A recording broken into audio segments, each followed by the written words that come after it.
Paz e bem. Sou Paulo da Costa Paiva, o irmão Paulos, e hoje quero fechar aqueles vídeos sobre a minha história, né?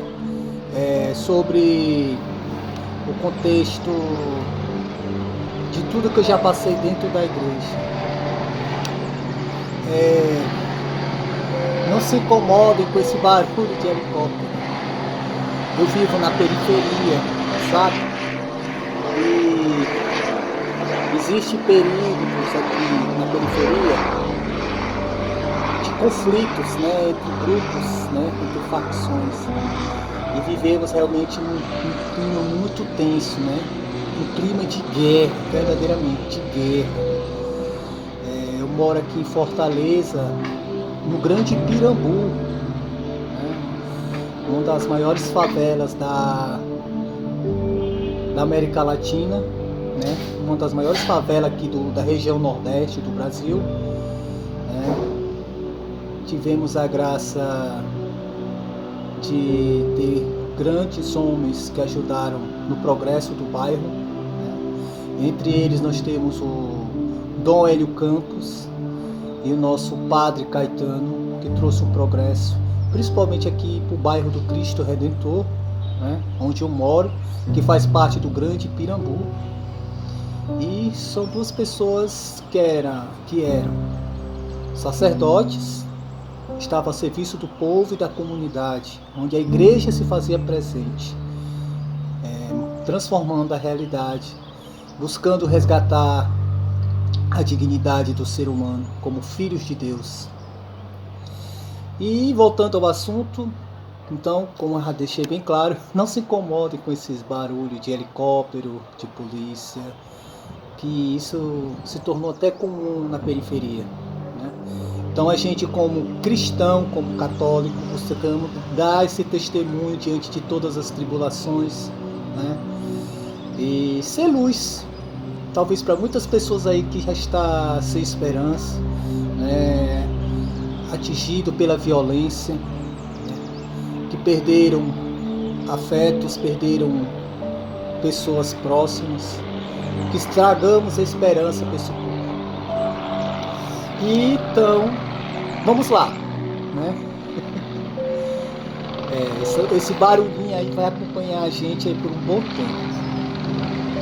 Então, espero que isso não atrapalhe a audição do vídeo, né? Eu falei há 2 vídeos atrás de como foi a minha realidade como autista, né, dos meus primeiros anos, não envolvido diretamente com a igreja. E depois que eu voltei para a igreja, realmente me envolvi, me engajei, né, convivi, servi, né? E eu falei de alguns momentos, outros eu esqueci, sabe? Mas que eu achei importante lembrar hoje, né? Eu falei que já fui expulso de alguns grupos, de algumas comunidades, que eu fui de pastorais também, já fui afastados, até da ordem franciscana secular. Eu me afastei, tentei voltar, mas não está dando certo por questão de ideias, né, de ponto de vista que não está se encaixando, que não está batendo legal. E para evitar um conflito, eu entendi bem o recado, continuo sendo franciscano, mas aqui na minha comunidade, né? E uma das pastorais também que eu fui afastado, e foi muito doloroso para mim, foi a pastoral da crise, sabe? Foi difícil para mim. Nessa época eu estava na comunidade Horta Santa, onde eu consegui ter um suporte emocional, um suporte psicológico, espiritual, sabe? Foi muito importante o Horta Santa, porque por mais que tenha sido expulso também lá na frente, mas ele foi muito importante, porque antes do Horta Santo eu era um menino, eu amadureci muito dentro do Horta Santo. E até o meu posicionamento diante do fundador foi uma atitude de homem, maduro, né? Questionador. Mas voltando ao Crisma, naquela época eu era muito envolvido com um movimento que não era comum aqui na paróquia do Cristo Redentor. Aqui em Fortaleza, a paróquia do Padre Caetano é uma paróquia carismática, da renovação carismática. Aqui foi um dos celeiros da renovação carismática de Fortaleza. O próprio fundador do Shalom, né, Moisés, ele veio beber da espiritualidade, desse movimento novo, junto com o Padre Caetano. Então, aqui foi um celeiro para muitas comunidades carismáticas. A Nova Jerusalém, que foi fundada pelo Padre Caetano. Já está de novo aqui debaixo da gente. Mas vocês vão se acostumar. Pois bem, qual era o movimento que eu participava? Eu não participava diretamente, mas eu me identificava, que era a teologia da libertação, sabe? Era um movimento que ali que era na década de 90, não, 90 não, 90 não era nem engajado. Era a primeira década de 2000, sabe? 2005, 2007. Eu era catequista de Cristo. Eu tinha trabalhado com adolescentes. Eu estava com uma turma de adultos. E o que acontece? Lá por ser uma paróquia carismática, então tudo era direcionado à espiritualidade da renovação carismática, sabe? Eu tinha muito preconceitos com a renovação carismática, né? Por mais que eu já tenha convivido antes, mas eu tive identificado com o movimento da teologia da libertação, porque eles trabalhavam o senso crítico. Eu acho isso fundamental para um cristão, ter senso crítico, para não ser manipulado, né? Mas não é bem assim, né? A própria teologia da libertação ele também manipulava muitas pessoas, né? Por questões ideológicas de esquerda, né? E como é que eu posso dizer, esvaziava a essência do cristianismo, né? Então eu criticava a renovação carismática por alienação, mas eles mergulhavam, eles tinham sede da mística, tinham sede do sacramento, da Eucaristia, né? Por mais que acontecesse os exageros, mas o exagero não era somente na renovação carismática. Existiam exageros também na teologia da libertação, como existe exagero também com os tradicionalistas, né? E onde há exagero, há desequilíbrio, né? E onde há desequilíbrio, há conflitos. Então o que acontece? Eu bati muito de frente com um religioso da época, que estava à frente, junto com os jovens, né, na pastoral da Crisma. Então eu fazia críticas pesadas, eu não me misturava junto com o povo, sabe, que eu não concordava. Eu peguei uma antipatia, né, essa era a verdade, por ele ser tão carismático e eu por eu ser tão TL, né, tão teologia da libertação, né? Então eu tinha muito preconceito, eu achava que ele estava só alienando o povo, mas não era bem assim, né? Eu reconheço também que mas é aquela coisa, como eu tenho falado nos 2 vídeos sobre o autismo, então tinha aquela teimosia, mas nunca entendi essa minha teimosia, que é a questão da Schwartz, quase vou aqui com o vento, que é a rigidez cognitiva, né? Eu tinha essa rigidez cognitiva, que é aquela ideia martelando ali, se não era do meu jeito, então não dava certo, né? Então eu fazia críticas pesadas, então essas críticas, eu pensava alto, esses pensamentos, esses comentários altos, né? Até críticas assim, pessoais, né? Com a pessoa do religioso, e isso caiu no ouvido dele, no ouvido da coordenação, né? E eu acabei sendo afastado, sabe? Para mim foi muito doloroso. Mas eu não percebia que eu estava doente. Eu estava doente, né? Eu estava obcecado, eu estava alienado, eu estava num posicionamento de extremista, né? Eu ia com a blusa do Che Guevara para Crisma.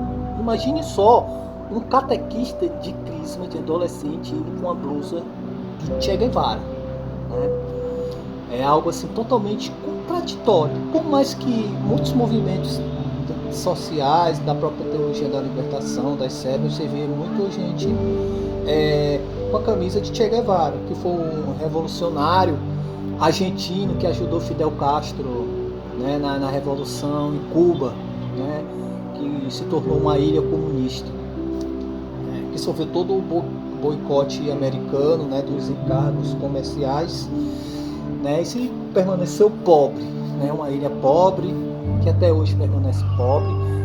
Reconheço que tem uma saúde boa, né, avançada, uma boa educação, mas se vocês estudar os livros de história, economicamente eles não tinham aquela experiência, né, então eles fracassaram muito, apesar de todo o embargo econômico feito pelos Estados Unidos, mas eles mesmo por si só, né, e com o suporte dos soviéticos da época, eles não conseguiram crescer, né? Então ficou uma teoria superada, que em vez de se tornar realmente uma nação igualitária, ficou na mão de um ditador que permaneceu até quase sua morte, né? Que foi Fidel Castro, né? Se ele quis combater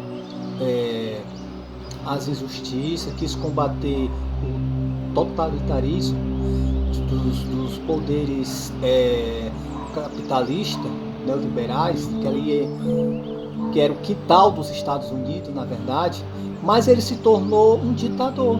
Ele não quis sair do poder, né? E então ele se assemelhou àqueles que lá um tempo atrás ele criticou, né? Então, pura hipocrisia, né? Então, Fidel e Che Guevara, voltando ao Che Guevara, ele era um cara assassino. Por causa da causa ele matava, ele perseguia homossexuais, ele era ateu. Então eram coisas assim muito contraditórias ao cristianismo, né? Então eu reconheço, estava totalmente errado, imaturo e teimoso. Eu mesmo, se eu estivesse na posição de coordenador, eu me afastaria, sabe? Mas para mim isso foi muito doloroso, né? Muito doloroso. E o chato de tudo isso, que tudo tem a ver também com o meu autismo, com a rigidez que eu tinha, né? Com a minha rigidez, que acontece? Eu fiquei estigmatizado na paróquia, sabe? Como revoltado, como rebelde, né? Como uma pessoa desequilibrada, como uma pessoa louca, né? Só que eu pensava que eu era tudo isso, sabe? Mas isso tudo foi consequência do autismo também, né? Foi consequência do autismo. Mas eu sempre fui grato pela providência de Deus, que Deus sempre ele mandou pessoas que acreditavam em mim, me davam oportunidade, sabe? Quando uma porta se fechava, outra se abria. Então, nessa época que eu fui afastado do crisma, a comunidade Hóstia Santa foi muito importante para mim. Eu amadureci muito, aprendi muito na questão da comunicação. Nós trabalhávamos com a revista paroquial, trabalhamos com um programa de rádio e um jornalzinho interno, sabe? A comunicação para mim está no meu sangue, está na minha alma, sabe? Por isso que eu tenho esse canal e eu acho importante, né? Eu também tenho um blog, eu tenho Instagram, tudo como ferramenta de evangelização. Então, o que eu queria dizer que o autismo por si só, você sem conhecer o diagnóstico, nem passar pela sua cabeça que tem esse diagnóstico, você é uma pessoa muito sofrida, porque você acaba acreditando nas críticas que as pessoas fazem a você, né? E não é bem assim. Eu agia dessa forma porque eu tinha algumas limitações, algumas dificuldades, né? E uma das grandes dificuldades minha no posicionamento era a minha rigidez cognitiva, sabe? E eu aprendi uma coisa, sabe? A pedir perdão, a pedir desculpa, sabe? E eu queria aproveitar e pedir perdão à comunidade Jan, a comunidade Exuá, né? Que hoje se tornou uma comunidade, a comunidade Hostia Santa, a pastoral da catequese, a pastoral do Crisma, ao movimento Coração de Jesus, a ordem franciscana secular, né? Porque graças a Deus eu entrei pela porta da frente e saí pela porta da frente.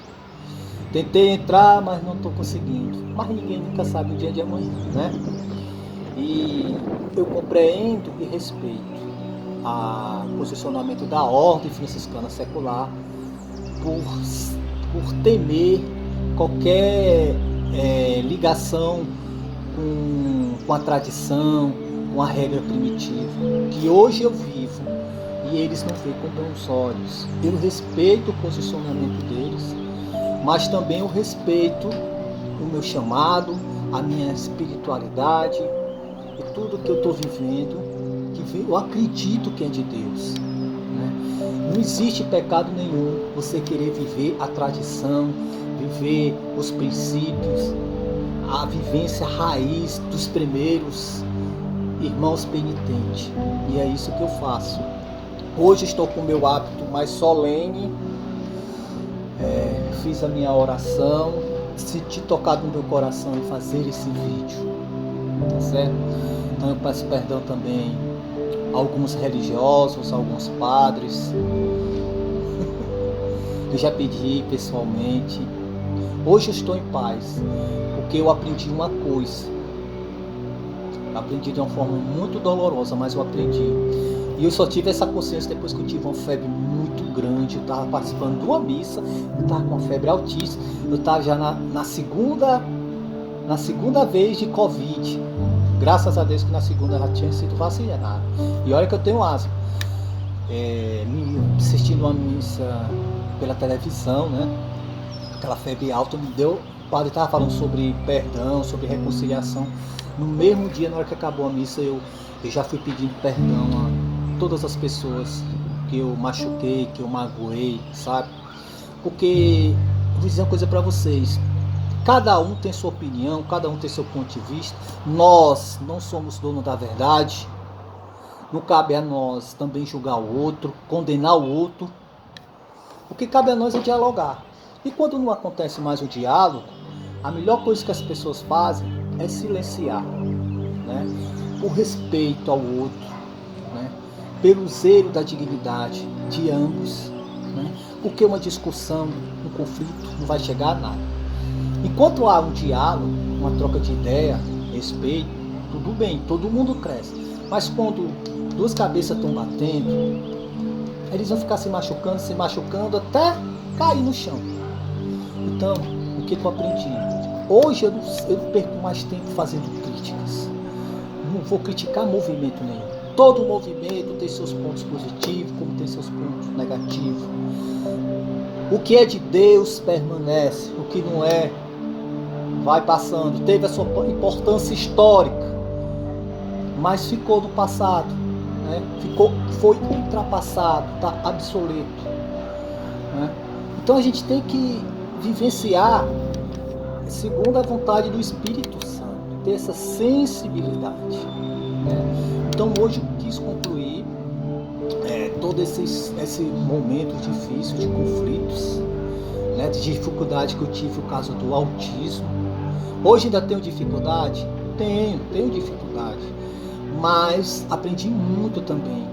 Aprendi muito com as minhas quedas, com as bofetadas que eu levei, com as bofetadas que eu dei também, né? Eu não só apanhei não, eu bati também, magoei muitas pessoas, né? Então, era isso que eu queria dizer para vocês,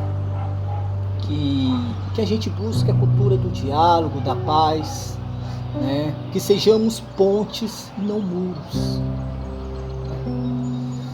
E eu tô aí, firme, forte, tentando a cada dia dar o meu melhor, através dos testemunhos, buscar ser luz e sal nesse mundo.